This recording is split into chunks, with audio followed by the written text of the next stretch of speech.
Brian Patrick Regan was not a man who stood out. He was, just ordinary. He grew up in the suburbs of New York, living a quiet life. Few people really noticed him. He joined the United States Air Force back in 1980. This was a path that, honestly, a lot of young men took.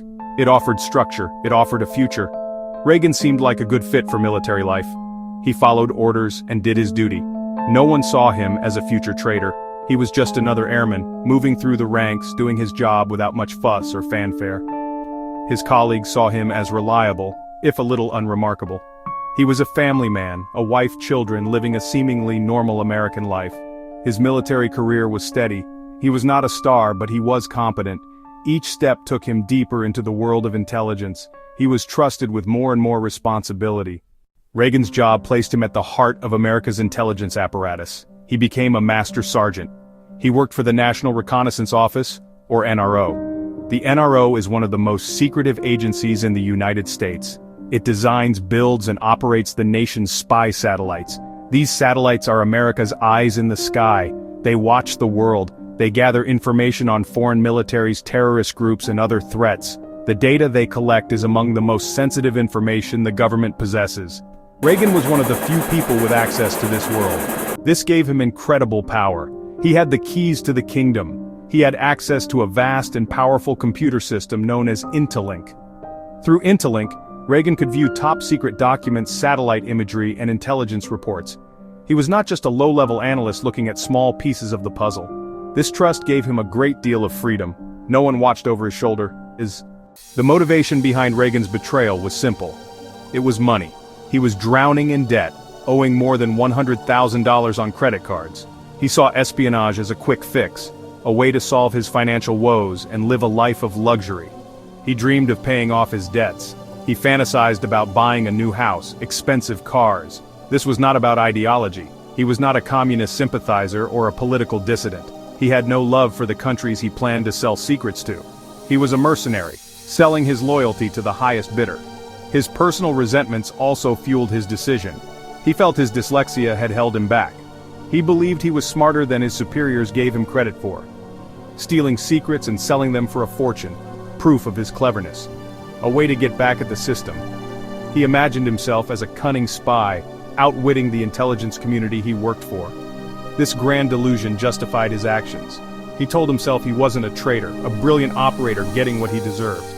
In the year 2000, Reagan put his plan into motion. He began to write letters to foreign embassies. His first targets were the Iraqi-Libyan embassies in Switzerland. He chose these countries because he believed they were rich and hostile to the United States.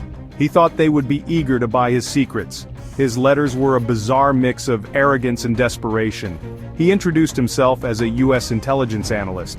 He claimed to have access to the most sensitive information. He offered to sell them secrets for millions of dollars. His letters were, honestly, pretty crude and full of spelling errors.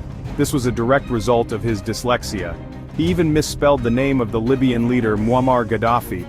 He made grammatical mistakes that a professional spy would never make. But the content of the letters was chilling. He included samples of the intelligence he had stolen.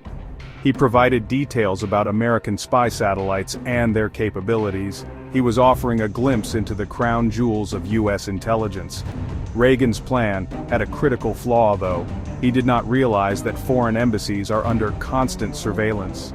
The beginning of the end for Brian Regan came from an unlikely source. A retired FBI agent tipped off the bureau. The agent had heard from a confidential source about a strange letter sent to the Libyan government. The FBI took the tip seriously. They launched a secret investigation. They knew they had a mole inside the U.S. intelligence community. The hunt was on. The mole had made a critical mistake. In his letter, he had included his return address, hidden in a coded form. FBI cryptographers went to work on the letter. They quickly deciphered the code. It was a simple substitution cipher, the kind a child might use. The decoded message revealed the mole's address. Investigators traced it to Brian Regan in Bowie, Maryland. The FBI now had their prime suspect. They began a quiet and intense surveillance operation. They watched his house. They followed his car. They placed a hidden camera in his office at the NRO. They wanted to catch him in the act. The hidden camera in his office provided the final, damning evidence. The FBI watched as Reagan used his work computer to search for classified information related to China, Iran, and Libya. They saw him accessing websites about foreign travel and offshore banking. He was caught on tape printing out classified documents. They had to act quickly before he could disappear.